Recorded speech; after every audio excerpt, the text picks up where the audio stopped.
제발, 제발 살려주세요. 새벽 2시 서울 마포구 골목길에는 빗소리만 울려 퍼졌습니다.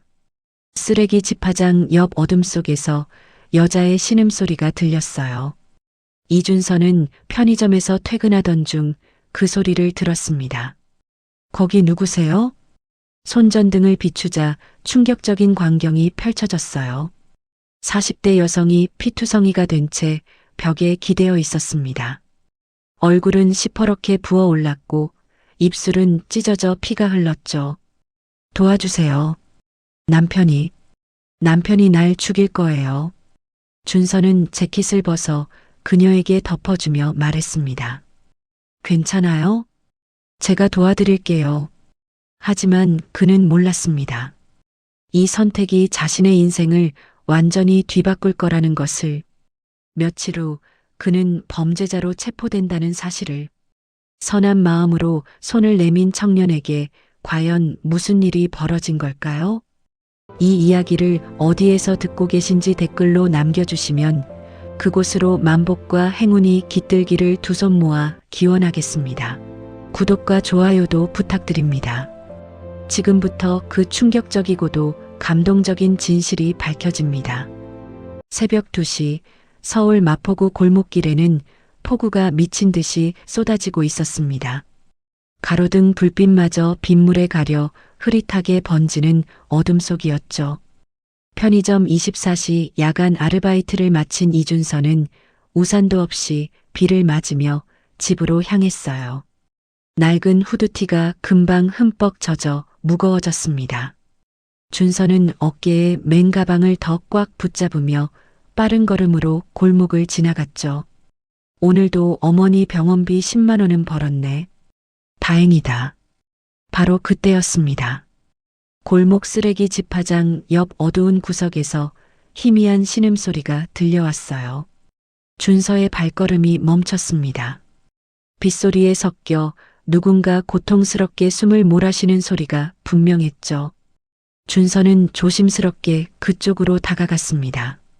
쓰레기 더미 사이 벽에 기대어 쓰러진 사람의 형체가 보였어요. 가까이 다가가자 40대로 보이는 여성이 온몸에 피를 흘리며 쓰러져 있었습니다.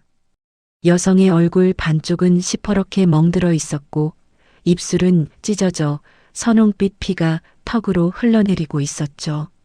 준서는 급히 주머니에서 휴대폰을 꺼냈습니다. 떨리는 손으로 119를 누르려는 순간이었어요. 여성이 갑자기 떨리는 손을 뻗어 준서의 팔을 움켜쥐었습니다. 제발 신고하지 마세요. 여성의 목소리는 간신히 들릴 정도로 약했어요. 준서는 당황해서 여성을 내려다봤습니다. 하지만 이러다 큰일 나요. 빨리 병원에 가셔야. 여성이 고개를 필사적으로 저었습니다. 그녀의 눈에는 공포가 가득했죠. 안 돼요. 남편이 저를 죽일 거예요. 제발 숨겨주세요. 준서는 순간 망설였습니다. 이건 뭔가 심상치 않은데. 하지만 여성의 절박한 눈빛을 보는 순간 그는 결심했어요. 준서는 휴대폰을 주머니에 다시 넣고 여성의 팔을 조심스럽게 자신의 어깨에 걸쳤습니다. 일단 제 집으로 가요. 거기서 상처부터 치료해 드릴게요. 여성은 힘없이 고개를 끄덕였습니다. 준서는 여성을 부축해 천천히 골목을 빠져나갔어요. 빗물이 두 사람의 얼굴을 적시며 흘러내렸습니다. 300m쯤 떨어진 낡은 다세대 주택까지 가는 길은 멀게만 느껴졌죠. 여성의 몸무게가 점점 더 무겁게 느껴졌고 준서는 이를 악물고 계단을 올랐습니다. 3층 복도 끝 준서의 좁은 원룸문이 보였어요. 열쇠로 문을 열고 안으로 들어가자 6평 남짓한 작은 공간이 드러났습니다. 준서는 여성을 조심스럽게 침대에 눕혔어요. 형광등을 켜자 여성의 상태가 더 생생하게 보였습니다. 얼굴뿐만 아니라 목과 팔에도 손가락 자국처럼 보이는 멍이 여러 개 있었죠. 준서는 급히 약국에서 사둔 구급 상자를 꺼냈습니다. 소독약과 붕대, 연고가 들어 있었어요. 따뜻한 물에 수건을 적셔 여성의 얼굴을 조심스럽게 닦아냈습니다. 핏물이 물들은 수건을 여러 번 헹궈가며 상처를 확인했죠. 입술에 찢어진 부분은 생각보다 깊었습니다. 소독약을 바르자 여성이 신음을 참으며 몸을 움찔했어요. 조금만 참으세요. 금방 끝날 거예요. 준서가 여성의 팔을 살피려고 옷소매를 걷어올리는 순간 그는 숨을 삼켰습니다. 팔 전체에 새 것과 오래된 것이 뒤섞인 멍 자국이 수십 개나 있었어요. 어떤 것은 이미 노랗게 변색되어 있었고 어떤 것은 검붉은 색으로 최근에 생긴 것처럼 보였습니다. 이건 한두 번이 아니야. 계속 맞아온 거야. 준서는 분노가 치밀어 올랐지만 애써 침착함을 유지했어요. 여성의 등을 확인하려고 조심스럽게 옷을 들춰보자 거기에도 긴 상흔이 여러 개 있었습니다. 채찍이나 막대기 같은 것으로 맞은 듯한 자국이었죠. 준서는 떨리는 손으로 소독약을 바르고 붕대를 감았습니다. 모든 처치가 끝나자 여성은 지친 듯 눈을 감았어요. 준서는 얇은 이불을 여성에게 덮어주고 방 한쪽에 앉았습니다. 창밖으로는 여전히 빗소리가 요란하게 들려왔죠. 준서는 피 묻은 수건을 바라보며 깊은 한숨을 내쉬었습니다. 내가 지금 제대로 하고 있는 건가? 하지만 저 눈빛을 어떻게 외면해. 새벽 4시 빗소리가 조금씩 잦아들고 있었습니다. 여성은 가쁜 숨을 몰아쉬며 잠든 듯했고 준서는 벽에 기대어 눈을 감았어요. 하지만 그는 알지 못했습니다. 이 선택이 자신의 인생을 완전히 뒤바꿀 거라는 것을. 사흘이 지났습니다. 박수진은 준서의 좁은 원룸에서 조금씩 회복되고 있었어요. 얼굴의 멍은 여전히 시퍼렇게 남아 있었지만 입술의 상처는 조금씩 아물고 있었습니다. 준서는 아침마다 편의점에 출근하기 전 수진에게 약을 챙겨주고 갔죠. 냉장고에 있는 얼마 안 되는 반찬과 밥을 덜어 식탁에 놓아두고요. 여기 약이에요. 식사 후에 드세요. 저녁에 올게요. 수진은 고개를 끄덕이며 고맙다는 눈빛을 보냈습니다. 하지만 말수는 여전히 적었어요. 준서는 그녀가 마음의 문을 열 때까지 기다리기로 했습니다. 사흘째 되는 날 오전, 준서는 편의점 사장 박철수를 따로 불러냈어요. 쉬는 시간, 편의점 뒤편 작은 창고에서 둘이 마주 앉았습니다. 박철수는 50대 초반의 인자한 인상을 가진 사람이었죠. 사장님, 사실 말씀드릴 게 있어서요. 준서는 조심스럽게 상황을 설명했습니다. 빗속에서 다친 여성을 발견한 일, 지금 자신의 집에서 쉬고 있다는 것. 다만 구체적인 사정은 밝히지 않았어요. 박철수는 준서의 말을 조용히 듣더니 고개를 끄덕였습니다. 준서 씨, 자네가 그럴 사람인 줄 알았네. 좋은 일 한 거야. 준서는 안도의 한숨을 내쉬었어요. 그래서 말씀인데요. 며칠만 근무 시간 좀 조정해 주시면 안 될까요? 박철수는 웃으며 준서의 어깨를 두드렸습니다. 걱정 말게. 당분간 근무 조정해 보자. 힘들면 언제든 말하고. 정말 감사합니다, 사장님. 이런 좋은 분을 만난 게 얼마나 다행인지. 그날 저녁 9시 준서는 원룸으로 돌아왔어요. 문을 열고 들어서자 수진이 작은 식탁에 앉아 있었습니다. 그녀는 예전보다 조금 더 안정된 표정이었죠. 준서가 편의점에서 가져온 도시락을 꺼내자 수진이 먼저 입을 열었습니다. 준서 씨, 제 이야기를 들어주실 수 있나요? 준서는 의자에 앉으며 고개를 끄덕였어요. 수진은 한참을 망설이다 천천히 말을 시작했습니다. 제 이름은 박수진이에요. 42살이고 결혼한 지는 12년 됐어요. 그녀의 목소리는 떨렸습니다. 남편은 성황그룹 강태민 부회장이에요. 준서의 눈이 커졌어요. 성황그룹은 국내 굴지의 대기업이었습니다. 뉴스에서 종종 보던 이름이었죠. 재벌가 부인이라고? 수지는 계속 말을 이어갔습니다. 처음에는 좋았어요. 사랑한다고 했고 저도 그를 믿었죠. 하지만 결혼하고 1년 후부터 달라지기 시작했어요. 그녀의 손이 떨렸습니다. 처음엔 소리를 지르고 물건을 던지더니 나중에는 직접 때리기 시작했어요. 준서는 숨을 죽이고 들었습니다. 10년 동안 그렇게 살았어요. 집 밖에 나가면 감시하고 휴대폰을 검사하고 친구를 만나지 못하게 했어요. 수진의 눈에 눈물이 맺혔어요. 도망치려고 했어요. 여러 번요. 하지만 그때마다 더 심하게 맞았어요. 제발 떠나지 말라고, 죽여버리겠다고. 준서는 주먹을 불끈 쥐었습니다. 이런 짐승 같은 놈이. 수진이 가방에서 작은 물건을 꺼냈습니다. 검은색 USB였어요. 이게 제 유일한 무기예요. 그녀는 USB를 준서에게 보여주었습니다. 여기에 남편의 모든 비리가 들어있어요. 50억 원 횡령한 증거, 비자금 계좌네요. 그리고 저를 때리는 장면을 녹음한 파일도 있어요. 준서는 USB를 물끄러미 바라봤습니다. 10년 동안 조금씩 모았어요. 언젠가는 이걸로 그 사람을 감옥에 보낼 수 있을 거라고. 그렇게 버텼어요. 수진의 목소리에 결기가 담겼습니다. 일주일 전 드디어 기회가 왔어요. 남편이 술에 취해 쓰러졌을 때 저는 이걸 들고 집을 나왔어요. 그녀는 USB를 다시 가방 깊숙이 넣었어요. 하지만 남편이 저를 찾고 있어요. 사람을 풀어서. 그래서 그날 밤 골목에 숨어 있었던 거예요. 준서는 복잡한 표정으로 고개를 끄덕였습니다. 수진 씨, 이건 경찰에 신고해야 해요.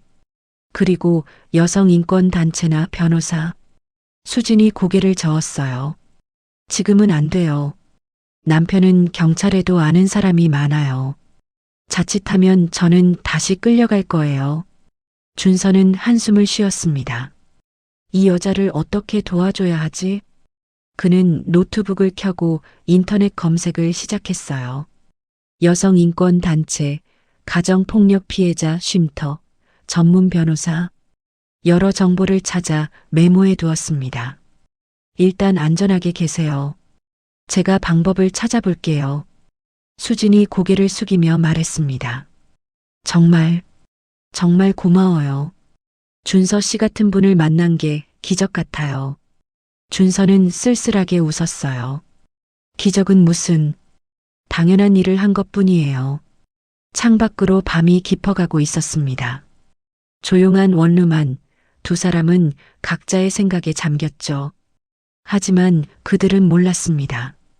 바로 그 순간 건물 맞은편 주차장에 검은색 세단 한 대가 멈춰 서 있다는 것을. 차 안에서 한 남자가 망원렌즈 카메라로 준서의 원룸 창문을 촬영하고 있었어요. 남자는 휴대폰을 꺼내 어디론가 전화를 걸었습니다. 확인했습니다. 여자가 3층 원룸에 있습니다. 전화기 너머로 차가운 목소리가 들려왔습니다. 좋아. 계속 지켜봐. 움직이면 바로 보고하고. 남자는 전화를 끊고 다시 카메라를 들었습니다. 준서의 방 불빛이 꺼지는 것을 확인하며 그는 냉소를 지었어요. 같은 시각 서울 강남구 테헤란로. 하늘을 찌를 듯 솟은 성황그룹 본사 60층 부회장실이었습니다. 거대한 통유리창 너머로 서울 야경이 한눈에 내려다 보였죠. 강태민은 고급 가죽 소파에 앉아 브랜디 잔을 흔들고 있었어요. 45세의 그는 명품 정장을 입고 있었지만 턱선에는 긴장으로 인한 경직이 역력했습니다. 책상 위 전화기가 울렸어요. 태민이 수화기를 들자 비서의 목소리가 들려왔습니다. 부회장님, 김상철 탐정이 도착했습니다. 들어오라고 해. 태민은 브랜디 잔을 내려놓고 자세를 고쳤습니다. 문이 열리고 50대 초반의 평범한 인상을 가진 남자가 들어왔어요. 김상철은 20년 경력의 사립탐정으로 태민이 종종 골치 아픈 일을 맡기는 사람이었습니다. 앉게. 태민의 목소리는 차갑고 명령적이었죠. 김상철은 소파에 앉으며 서류 가방을 무릎 위에 올려놓았습니다. 일주일 전에 연락하셨죠. 부인 행방을 찾으라고. 그래. 찾았나? 태민의 눈빛이 날카로워졌어요. 김상철은 가방에서 태블릿을 꺼내 화면을 켰습니다. 처음에는 어려웠습니다. 부인께서 휴대폰도 버리시고 카드도 사용하지 않으셨거든요. 태민이 주먹을 불끈 쥐었습니다. 그년이 준비를 단단히 했군. 김상철이 화면을 넘기며 계속 설명했어요. 하지만 실종 당일 밤 마포구 일대 CCTV를 전부 분석했습니다. 그리고 이걸 발견했죠. 화면에는 흐릿한 CCTV 영상이 떠올랐습니다. 빗속 골목에서 한 남자가 여성을 부축하고 가는 장면이었어요. 이 남자가 누군가? 태민이 몸을 앞으로 숙이며 물었습니다. 이준서, 28세. 법학과 휴학생이고 편의점에서 야간 아르바이트를 하고 있습니다. 김상철이 다음 화면을 보여주었죠. 준서의 신분증 사진과 개인정보가 떠올랐습니다. 마포구 연남동 다세대 주택 3층에 거주 중입니다. 월세 40만 원짜리 6평 원룸이고요. 태민이 코웃음을 쳤습니다. 가난한 대학생 아르바이트생이라. 즉, 그의 입꼬리가 비뚤어지게 올라갔어요. 김상철이 조심스럽게 물었습니다. 지금 당장 회수 작업에 들어갈까요? 인원은 넉넉히 준비할 수 있습니다. 하지만 태민은 고개를 저었습니다. 아니, 그럴 필요 없어. 김상철이 의아한 표정을 지었죠. 태민은 책상으로 걸어가 의자에 앉았습니다. 그의 얼굴에 교활한 미소가 번졌어요. 더 좋은 방법이 있네. 그년을 직접 데려오는 것보다 훨씬 더 확실한 방법. 태민은 손가락으로 책상을 똑똑 두드렸습니다. 수진이 USB를 가지고 있다는 건 확실해. 그걸 무용지물로 만들어야 해. 그는 내선 전화를 눌러 비서실장 한지민을 불렀어요. 30대 초반의 단정한 여성이 들어왔습니다. 부르셨습니까? 부회장님? 지민 씨, 중요한 일이야. 앉게. 한지민은 긴장한 표정으로 의자에 앉았습니다. 태민이 메모지에 뭔가를 적어 건넸어요. 이 사람 계좌로 500만 원을 송금해. 출처는 추적 안 되게. 한지민이 메모지를 받아들고 눈을 크게 떴습니다. 하지만 부회장님, 이건 묻지 말고 시키는 대로 해. 태민의 목소리가 차갑게 식었습니다. 한지민은 입술을 깨물며 고개를 숙였어요. 알겠습니다. 그녀가 나가자 태민은 다시 김상철을 돌아봤습니다. 김 탐정, 목격자가 필요해. 3명 정도. 김상철이 고개를 끄덕였죠. 무슨 증언을 하게 할까요? 태민이 찬찬히 설명하기 시작했어요. 일주일 전 그날 밤 그 대학생이 여자를 강제로 끌고 가는 걸 봤다고 해. 여자가 도와달라고 소리쳤는데 무시하고 끌고 갔다고. 김상철이 메모하며 물었습니다. 세부 사항은 제가 조율하면 되겠습니까? 그래. 진술이 일치하도록 잘 만들어. 태민은 지갑에서 두툼한 현금 뭉치를 꺼내 책상 위에 놓았습니다. 일당은 인당 200만 원. 법정 증언까지 하면 추가로 300만 원씩 더 줘. 김상철이 현금을 집어들었어요. 확실하게 처리하겠습니다. 태민은 의자를 돌려 창밖을 바라봤습니다. 서울 야경의 불빛들이 반짝이고 있었죠. 이 일이 끝나면 보너스도 두둑하게 챙겨주지. 김상철이 일어서며 인사했습니다. 감사합니다. 그럼 이틀 안에 준비하겠습니다. 그가 나가고 혼자 남은 태미는 다시 브랜디 잔을 들었어요. 입가에 냉소가 번졌습니다. 수진아, 넌 이미 끝났어. 그 USB가 아무 소용없다는 걸 곧 알게 될 거야. 이틀 후 김상철은 태민에게 다시 보고했습니다. 가짜 목격자 3명 확보 완료, 진술서 작성 완료. 태민은 만족스럽게 고개를 끄덕이고 마지막 지시를 내렸어요. 경찰에 익명 신고해. 마포구 연남동에서 유부녀 감금 사건이 일어나고 있다고 김상철이 확인했습니다. 신고자 추적은 어떻게 합니까? 공중전화 쓰면 돼. 흔적 남기지 말고. 태민은 의자에 깊이 기대며 눈을 감았습니다. 모든 퍼즐 조각이 맞춰지고 있었죠. 준서는 범죄자가 되고 수지는 사회적으로 고립되고 USB는 신뢰를 잃을 것입니다. 완벽한 계획이었어요. 다음 날 새벽 김상철은 서울 서부경찰서 근처 공중전화 부스에 들어갔습니다. 수화기를 들고 112를 눌렀어요. 신호음이 울리고 지령요원의 목소리가 들렸습니다. 112입니다. 무슨 일이십니까? 김상철은 목소리를 변조하듯 낮게 말했습니다. 마포구 연남동에서 유부녀 감금 사건이 일어나고 있어요. 빨리 출동해 주세요. 신고 다음 날 새벽 6시 준서의 원룸 문이 거칠게 두드려졌습니다. 쿵쿵쿵. 잠에서 깬 준서는 시계를 확인하며 벌떡 일어났어요. 누구지? 이 시간에? 문을 열자 검은 점퍼를 입은 남자 5명이 서 있었습니다. 가장 앞에 선 40대 남자가 경찰 배지를 내밀었어요. 서울 서부경찰서 강력계 조민우 형사입니다. 이준서 씨 맞습니까? 준서는 당황하며 고개를 끄덕였습니다. 네, 그런데 무슨 일이? 조민우 형사가 서류 한 장을 펼쳐 보였어요. 긴급 체포 영장입니다. 유부녀 감금 및 금품 갈취 혐의로 체포하겠습니다. 준서의 머리가 하얗게 변했습니다. 네, 무슨 소리예요? 저는 아무것도. 뒤에 있던 형사 2명이 준서의 양팔을 붙잡았어요.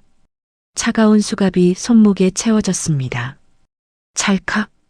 금속 소리가 새벽 공기를 갈랐죠. 묵비권을 행사할 수 있습니다. 진술은 불리하게 작용할 수 있고 조민우의 목소리가 기계적으로 이어졌어요. 준서는 믿을 수 없다는 표정으로 방안을 돌아봤습니다. 침대에서 수진이 놀라 일어나 있었어요. 민우 씨, 이게 무슨... 한 형사가 수진에게 다가가며 부드럽게 말했습니다. 피해자시죠? 이제 안전합니다. 걱정 마세요. 수진이 크게 소리쳤어요. 아니에요. 이분은 범죄자가 아니에요. 이분이 저를 구해주신 거라고요. 하지만 조민우는 고개를 저었습니다. 쇼크 상태신 것 같군요. 일단 병원 가셔서 검진 받으세요. 여성 형사 1명이 수진의 팔을 잡았어요. 진정하세요. 곧 집으로 보내드릴 겁니다. 이게 무슨 상황이야? 대체 뭐가 어떻게 된 거야? 준서는 끌려나가면서도 상황을 이해할 수 없었습니다. 계단을 내려가는 동안 이웃 주민들이 문을 열고 구경했어요. 저게 뭐야? 경찰차가 왜 이렇게 많아? 3층 청년 잡혀가네. 무슨 일 저질렀대? 준서는 고개를 숙인 채 경찰차로 끌려갔습니다. 뒷좌석에 앉히자 차가 출발했어요. 서부경찰서로 가는 20분 동안 준서의 머릿속은 혼란스러웠습니다. 감금? 금품 갈취? 나는 그저 도와준 것뿐인데. 경찰서 조사실은 차갑고 삭막했어요. 회색 벽과 형광등, 그리고 녹음기가 놓인 철제 테이블. 조민우 형사가 파일을 펼치며 앉았습니다. 이준서 씨, 당신 통장 거래 내역입니다. 그가 서류를 밀어냈어요. 거기에는 일주일 전 날짜로 500만 원이 입금된 기록이 있었습니다. 이게 뭡니까? 준서는 눈이 커졌습니다.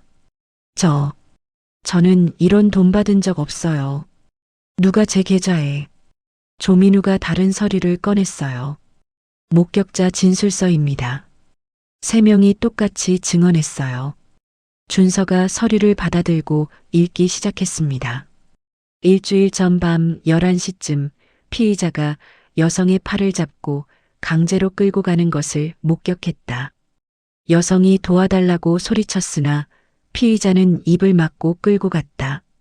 피의자는 여성을 협박하는 듯한 태도였다. 준서는 손이 떨렸어요. 이건 거짓말이에요. 저는 그분을 구한 거라고요. 조민우가 노트북을 돌려 보여주었습니다. 화면에는 CCTV 영상이 재생되고 있었죠. 흐릿한 화질이지만 준서가 수진을 안고 골목을 빠져나가는 장면이었어요.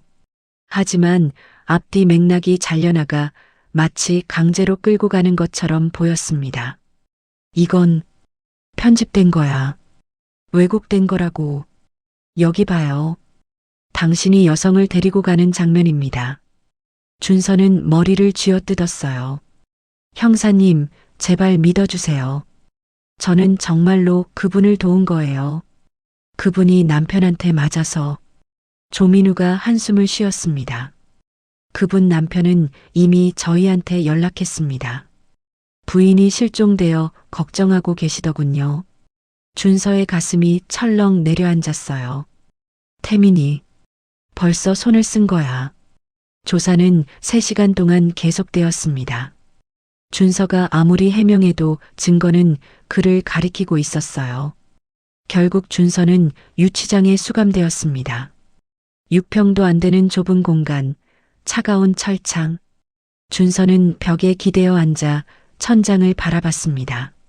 어떻게 이런 일이. 한편 수지는 경찰서 복도에서 또 다른 남자들을 마주했어요. 성황그룹 로고가 새겨진 검은 양복을 입은 남자 셋이었습니다. 그중 한 명이 다가와 공손하게 말했죠. 부회장 부인님, 부회장님께서 모시러 오라고 하셨습니다. 수지는 뒤로 물러섰습니다. 싫어요. 저는 안 갈 거예요. 하지만 남자들이 양쪽에서 그녀의 팔을 잡았어요. 복도를 지나가던 경찰관이 물었습니다. 무슨 일입니까? 남자 중 하나가 웃으며 대답했어요. 아무것도 아닙니다. 저희 부인께서 정신적 충격을 받으셔서요. 집으로 모시고 가는 중입니다. 경찰관은 고개를 끄덕이고 지나갔습니다. 수지는 강제로 건물 밖으로 끌려나갔어요. 주차장에 대기하고 있던 검은 벤츠의 문이 열렸습니다. 뒷좌석에는 강태민이 앉아 있었죠. 그의 얼굴에는 차가운 미소가 걸려 있었어요. 오랜만이네, 여보. 수진이 뿌리치려 했지만 남자들이 그녀를 차 안으로 밀어 넣었습니다. 문이 닫히고 차가 출발했어요. 태민이 수진의 턱을 잡아 자신을 향하게 했습니다. 도망가면 어떻게 되는지 이제 알았겠지? 수진은 침을 뱉었어요. 태민의 얼굴에 침이 튀었습니다. 순간 그의 표정이 일그러지더니 손이 날아와 수진의 뺨을 후려쳤죠. 딱이, 감히 나한테. 수진의 입술이 다시 찢어져 피가 흘렀습니다. 같은 시각 서울대병원 911호 병실. 준서의 어머니 이경숙이 침대에 누워 링거를 맞고 있었어요. 병실 벽에 걸린 TV에서 점심 뉴스가 나오고 있었습니다. 앵커의 목소리가 병실에 울려 퍼졌죠. 서울 마포구에서 발생한 유부녀 감금 사건으로 20대 남성이 긴급 체포되었습니다. 화면에 준서의 얼굴이 모자이크 처리되어 나왔어요. 하지만 이경숙은 아들의 체형을 한눈에 알아봤습니다. 준서야. 우리 준서? 그녀의 손이 가슴을 움켜쥐었습니다. 갑자기 숨이 막히기 시작했어요. 심전도 기계에서 경보음이 울렸습니다. B-, B-, B-, B-. 간호사가 급히 달려왔지만 이경숙은 이미 의식을 잃고 있었습니다. 서울대병원 응급실 붉은 비상등이 회전하며 복도를 비추고 있었습니다. 간호사들이 침대를 밀며 급히 달려갔어요. 침대 위에는 의식을 잃은 이경숙이 누워 있었습니다. 산소 마스크가 그녀의 얼굴을 가리고 있었고 심전도 모니터는 불규칙한 선을 그리고 있었죠. 심실세동입니다. 제세동기 준비. 응급실 의사가 외쳤어요. 간호사가 급히 기계를 가져왔고 의사는 패드를 이경숙의 가슴에 댔습니다. 충전 200줄. 쾅. 이경숙의 몸이 순간 들썩였어요. 모니터의 선이 잠시 뛰었다가 다시 불규칙해졌습니다. 다시 300줄. 두 번째 제세동 후 심전도가 조금씩 안정되기 시작했어요. 의사가 이마에 땀을 닦으며 안도의 한숨을 쉬었습니다. 맥박 돌아왔습니다. 중환자실로 옮기세요. 이경숙은 중환자실로 이송되었어요. 산소 호흡기와 각종 모니터에 연결된 채 누워 있었습니다. 담당 의사가 간호사에게 지시했죠. 보호자 연락처 확인해서 바로 연락드리세요. 간호사가 차트를 확인했습니다. 보호자는 아들 이준서. 지금 구속 상태라고 나와 있네요. 의사가 고개를 갸우뚱했어요. 구속? 그럼 면회도 안 되겠네. 일단 경찰서로 연락 넣으세요. 1시간 후 서부경찰서 유치장. 교도관이 철창 앞에 섰습니다. 이준서 나와봐. 준서는 벌떡 일어나 철창 앞으로 갔어요. 무슨 일입니까? 교도관의 표정이 무거웠습니다. 어머니가 병원에서 연락 왔어. 중환자실에 계시대. 준서의 얼굴이 하얗게 질렸어요. 뭐라고요? 어머니가 어떻게? 심장마비래. 위독한 상태라고. 준서는 철창을 움켜쥐었습니다. 제발 면회 좀 보내주세요. 어머니 얼굴이라도 봐야 해요. 교도관이 안타까운 표정으로 고개를 저었어요. 긴급 체포 상태에서는 불가능해. 판사 허가 받아야 하는데 시간 걸려. 준서는 철창에 이마를 기댔습니다. 눈물이 주르륵 흘러내렸어요. 어머니, 제발 괜찮으시길. 같은 시각 강남구 평창동 태민의 저택. 3층짜리 고급 주택은 높은 담장과 CCTV로 둘러싸여 있었어요. 수지는 2층 침실에 갇혀 있었습니다. 창문에는 쇠창살이 설치되어 있었고 문은 밖에서 잠겨 있었죠. 수지는 침대에 앉아 멍하니 벽을 바라보고 있었어요. 뺨의 멍은 더 시퍼렇게 변했고 입술의 상처에서는 아직 피가 배어나왔습니다. 문이 열리고 태민이 들어왔어요. 그는 고급 와인 잔을 들고 있었습니다. 편하지? 우리 집이 역시 좋지. 수지는 대답하지 않았습니다. 태민이 그녀 앞에 쪼그려 앉았어요. USB는 어디 있지? 수진이 고개를 돌렸습니다. 태민이 그녀의 턱을 잡아 자신을 향하게 했죠. 말 안 해? 상관없어.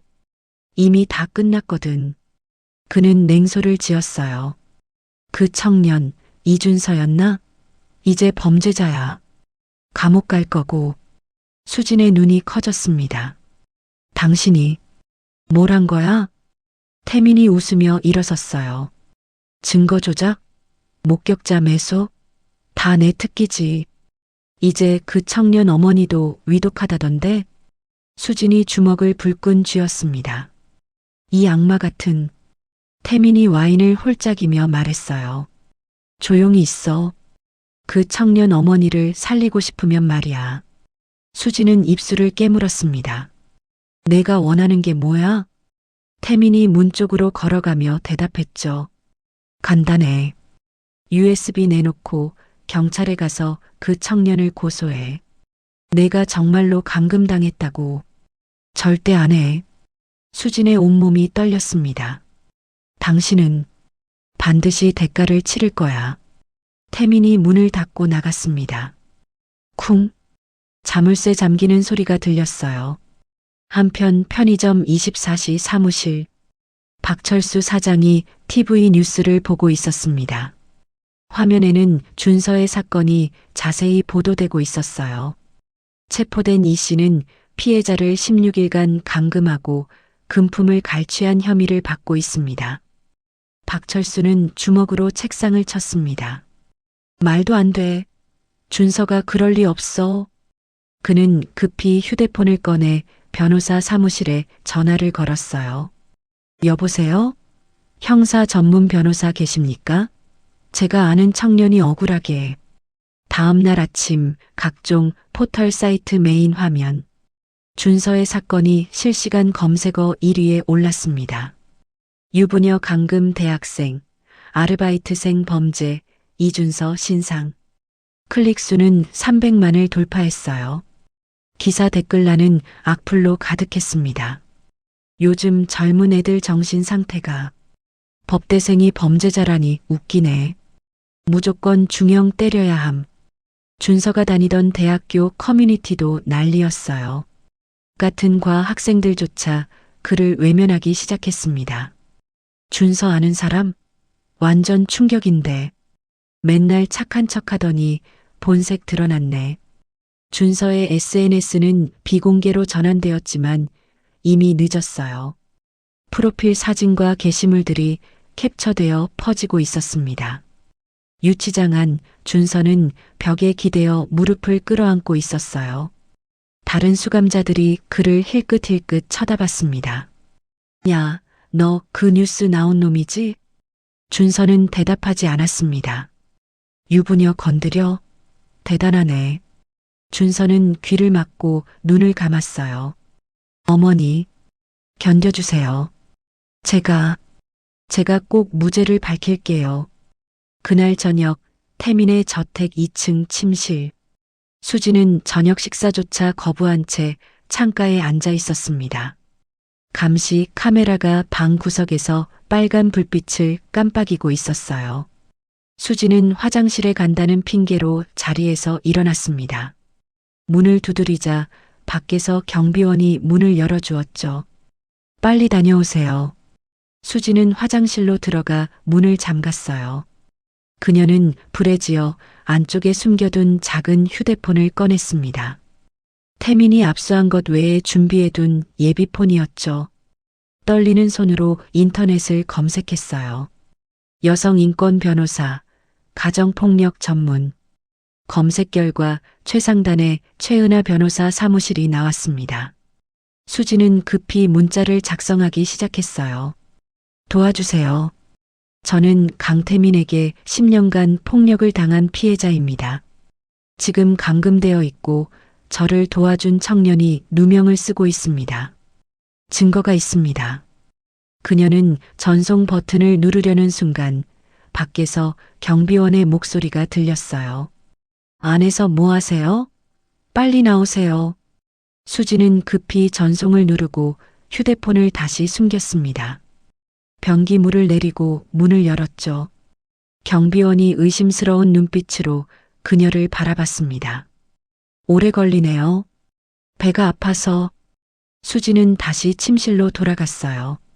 문이 잠기고 그녀는 침대에 누웠습니다. 가슴이 두근거렸죠. 부디 그 변호사님이 문자를 보셨기를. 강남구 서초동 법무법인 정의 사무실. 최은하 변호사는 책상 앞에 앉아 노트북 화면을 응시하고 있었습니다. 38세의 그녀는 단발머리에 검은테 안경을 쓰고 있었죠. 책장에는 가정폭력 관련 판례집이 빼곡히 꽂혀 있었어요. 휴대폰에 문자 알림이 떴습니다. 최은하는 화면을 확인하고 눈썹을 치켜 올렸어요. 강태민? 성한그룹 부회장. 이건 보통 사건이 아니네. 그녀는 즉시 문자에 답장을 보냈습니다. 안전한 연락 방법을 찾겠습니다. 절대 포기하지 마세요. 최은하는 노트북을 켜고 강태민의 이름을 검색하기 시작했어요. 화면에 그의 화려한 이력이 떠올랐습니다. 성한그룹 부회장, 자선사업가, 경영혁신상 수상.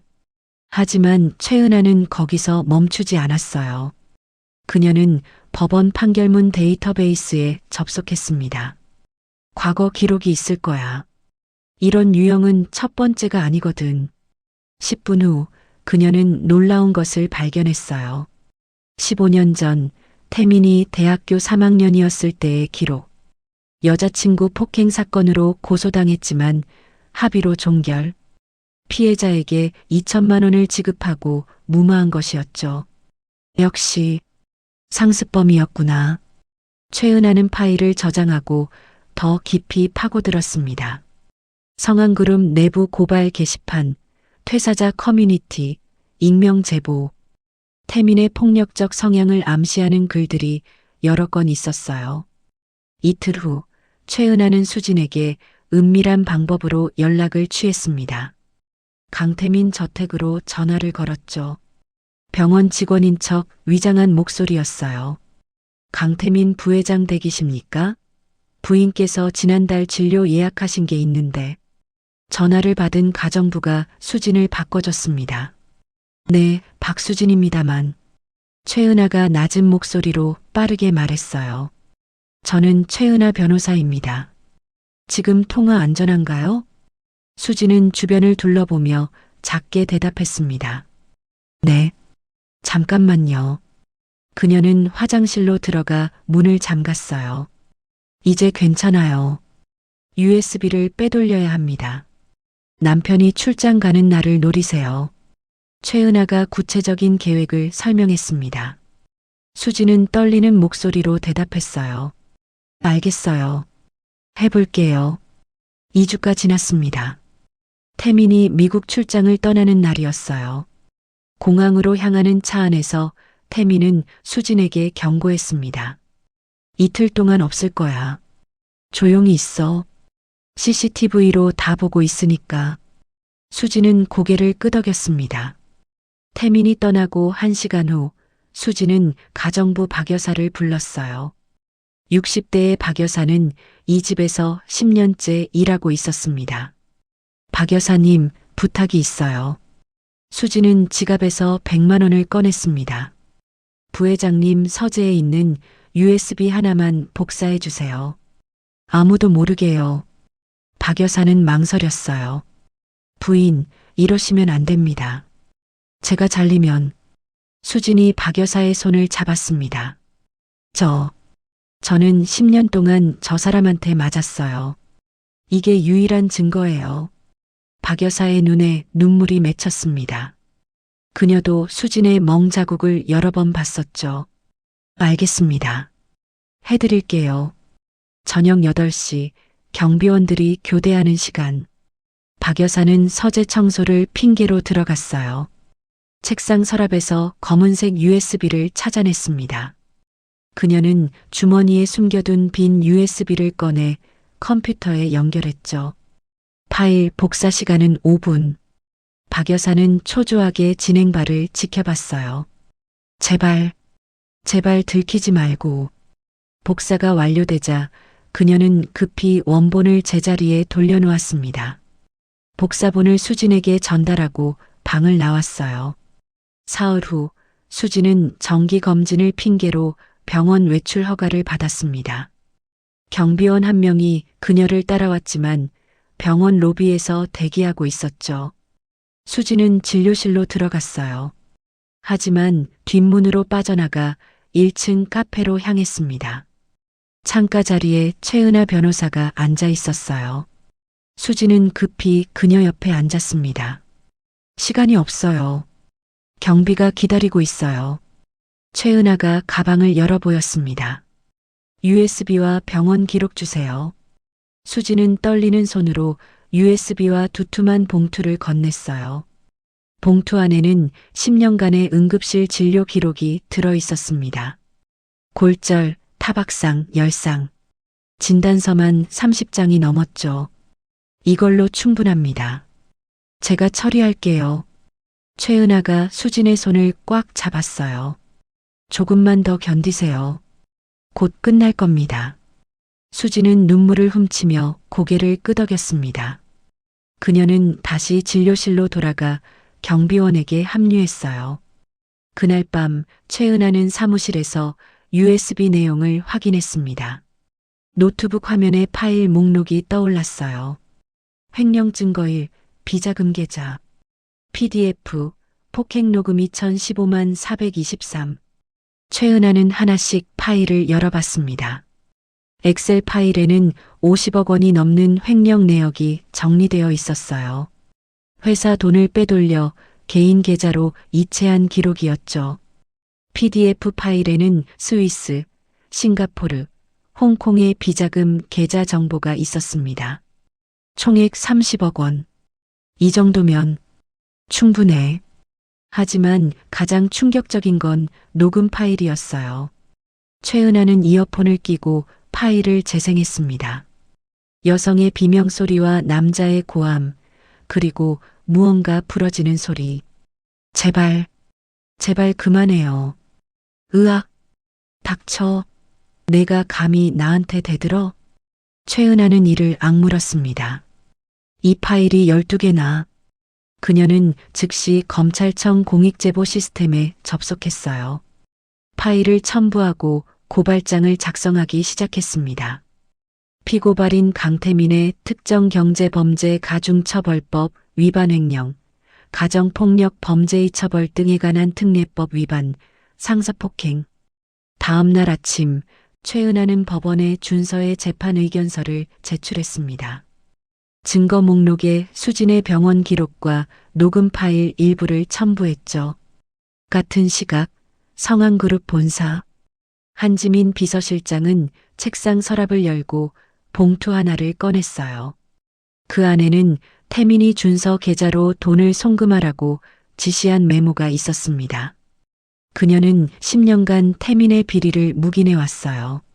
하지만 더 이상 참을 수 없었습니다. 무고한 사람이 고통받는 걸 더는 못 봐. 한지민은 회사 내부 문서를 USB에 복사했습니다. 횡령 관련 결제 서류, 비자금 조성 지시 메일, 장부 조작 기록.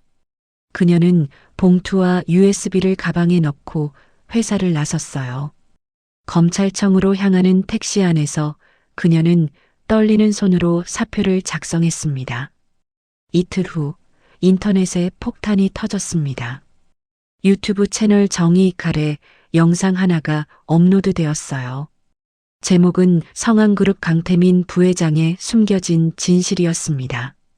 영상은 15년 전 여자친구 폭행 사건부터 시작했죠. 피해자의 음성 변조된 인터뷰가 나왔어요.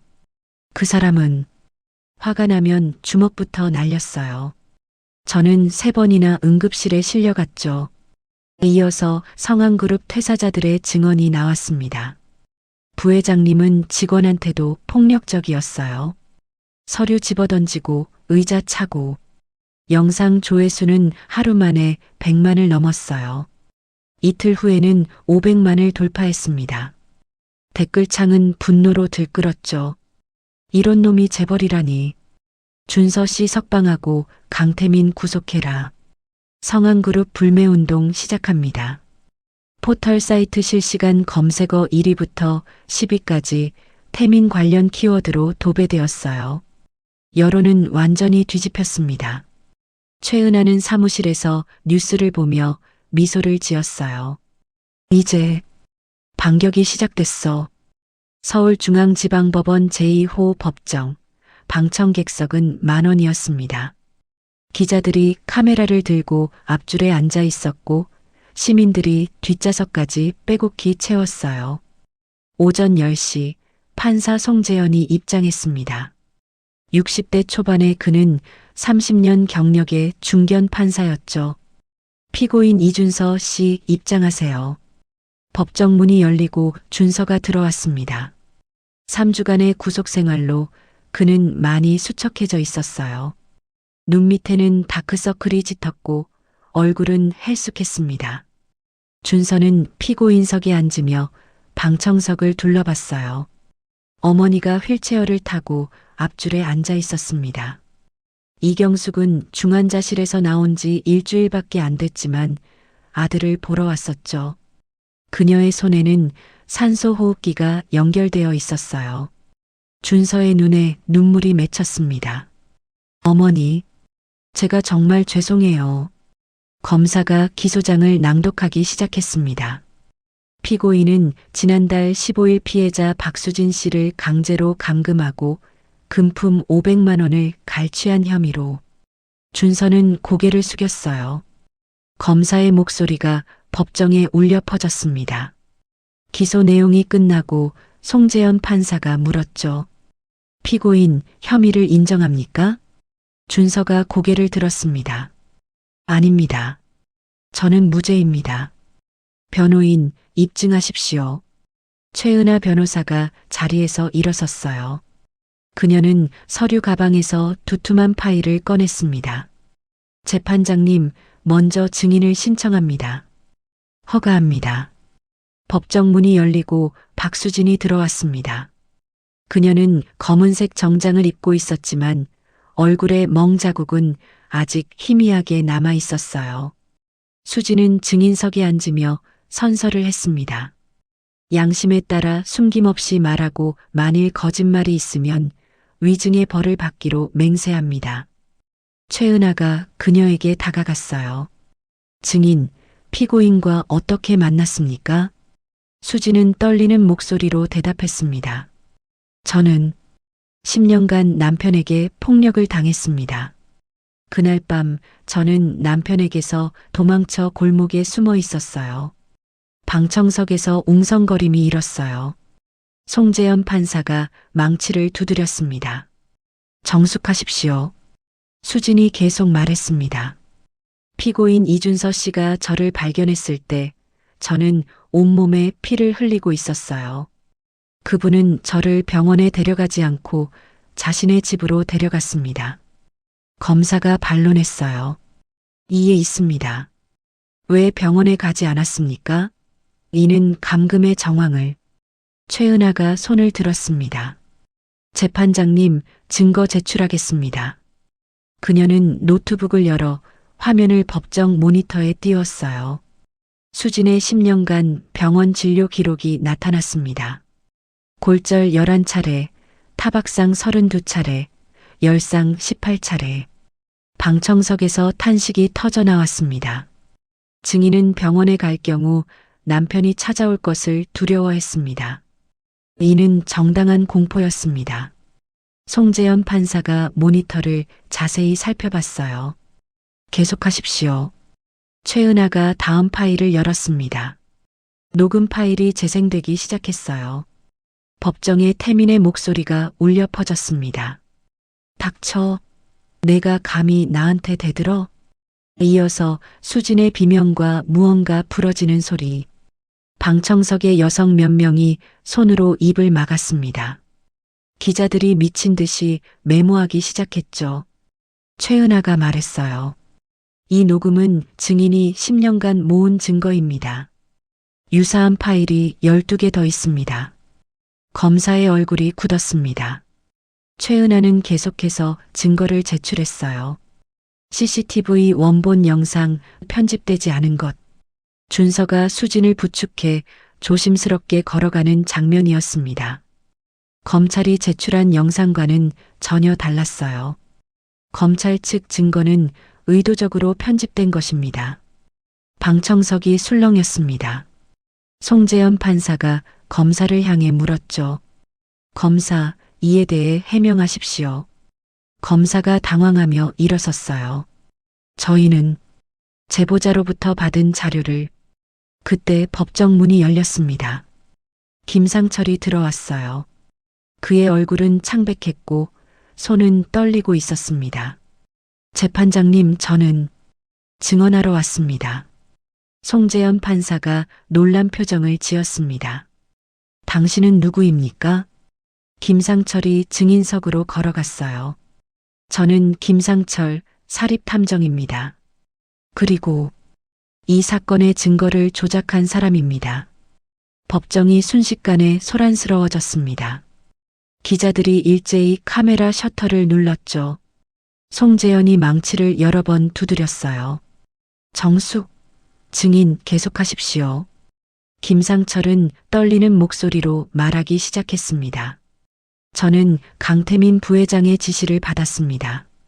피고인 이준서의 계좌에 500만 원을 송금하고 가짜 목격자 3명을 매수했습니다. 그는 서류 가방에서 녹음기를 꺼냈어요. 이것은 강태민 부회장과 저의 대화입니다. 증거 조작을 지시하는 내용이 담겨 있습니다. 녹음이 재생되었습니다. 태민의 목소리가 또렷하게 들렸어요. 목격자가 필요해. 3명 정도.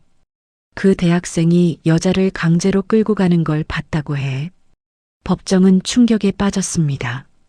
검사가 자리에서 벌떡 일어났어요. 재판장님, 저희는 이 사실을 몰랐습니다. 즉시 수사하겠습니다. 김상철이 고개를 숙였습니다. 저는 양심의 가책을 견딜 수 없었습니다. 무고한 사람이 고통받는 걸 더 이상 볼 수 없어서. 준서는 김상철을 바라보며 눈물을 흘렸어요. 최은하가 마지막 증거를 제출했습니다. 재판장님, 이것은 강태민 부회장의 횡령 증거입니다. 50억 원을 횡령하고 비자금 30억 원을 조성했습니다. 그녀는 USB를 법원 컴퓨터에 연결했어요. 화면에 엑셀 파일이 떠올랐습니다. 계좌 이체 내역, 차명 계좌 정보, 회계 조작 기록. 모든 증거가 낱낱이 드러났습니다. 송재현 판사는 한참 동안 서류를 검토했어요. 법정은 숨죽인 듯 조용했습니다. 20분 후 송재현이 망치를 들었습니다. 판결을 선고하겠습니다. 모두가 숨을 죽였어요. 피고인 이준서, 무죄. 준서는 그 자리에 주저앉았습니다. 방청석에서 박수가 터져나왔어요. 이경숙은 휠체어에서 눈물을 흘리며 하늘을 올려다봤습니다. 감사합니다. 정말 감사합니다. 송재현 판사가 계속 말했습니다.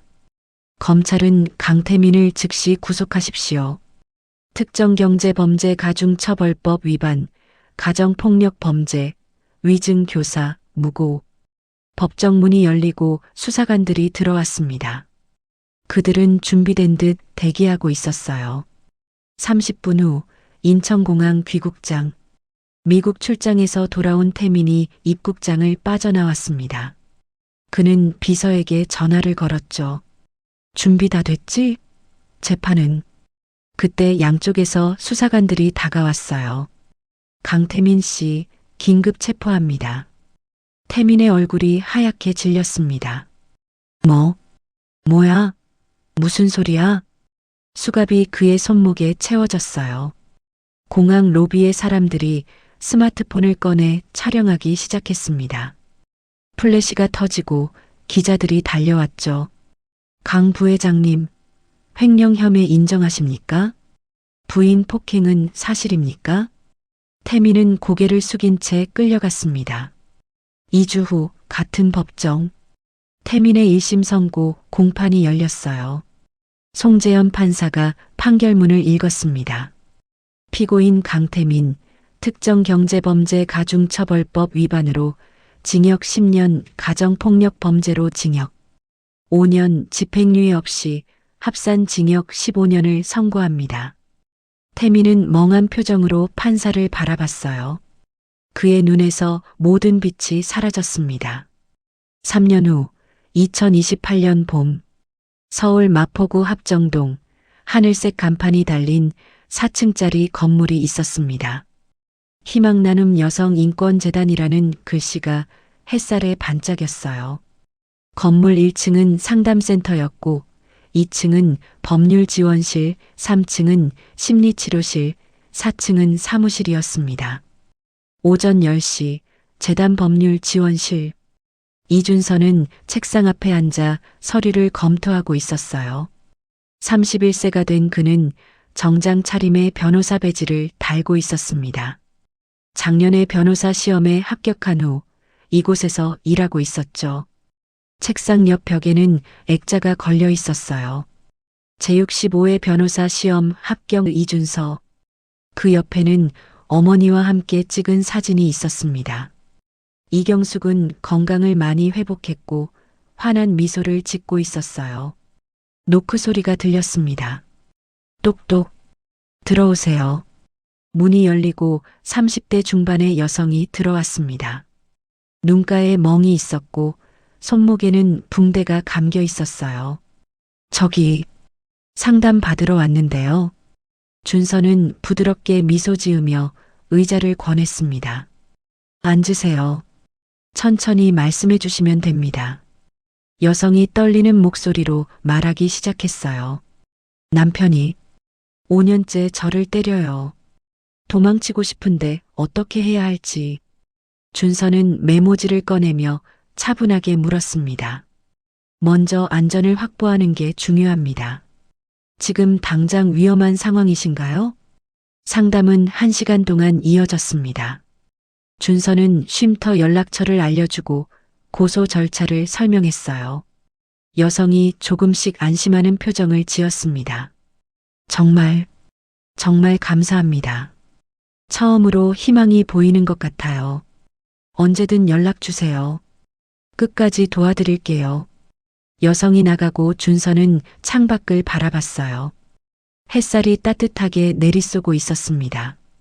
나도 도움을 받았으니까 이제 다른 사람을 도울 차례지. 오후 2시 4층 재단 대표실. 박수진은 책상에서 서류에 서명하고 있었어요. 45세가 된 그녀는 짧은 머리에 밝은 표정이었습니다. 책상 위에는 상패 여러 개가 놓여 있었죠. 2027 올해의 사회공헌자상, 여성인권대상, 나눔 실천 기업인상. 수지는 태민으로부터 받은 위자료 30억 원과 재산분할금 50억 원으로 이 재단을 설립했어요. 지난 2년간 300명이 넘는 피해자를 도왔습니다. 내선 전화가 울렸어요. 대표님, 최은하 변호사님 오셨습니다. 안으로 모셔. 문이 열리고 최은하가 들어왔습니다. 그녀는 이제 이 재단의 법률 고문이었어요. 수진 씨, 이번 달 상담 건수 보고서입니다. 최은하가 파일을 건넸어요. 수진이 파일을 펼쳐 읽기 시작했습니다. 가정폭력 피해자 53명, 성폭력 피해자 27명, 데이트 폭력 18명. 숫자가 계속 늘고 있네요. 최은하가 고개를 끄덕였습니다. 그만큼 우리가 필요한 거죠. 좋은 일이에요. 수지는 창밖을 바라봤어요. 거리를 걷는 사람들이 보였습니다. 그래요. 우리가 있어서 다행이죠. 오후 5시 준서는 1층 로비에서 어머니를 기다리고 있었어요. 문이 열리고 이경숙이 들어왔습니다. 그녀는 지팡이를 짚고 있었지만 걸음걸이는 안정적이었어요. 준서야. 어머니, 오늘 병원 검진은 어땠어요? 이경숙이 환하게 웃었습니다. 의사 선생님이 많이 좋아지셨대. 이제 약도 줄일 수 있대. 준서는 어머니를 꼭 안았어요. 다행이에요. 정말 다행이에요. 다 내 덕분이야. 우리 아들이 변호사가 되다니. 이경숙의 눈에 눈물이 맺혔습니다.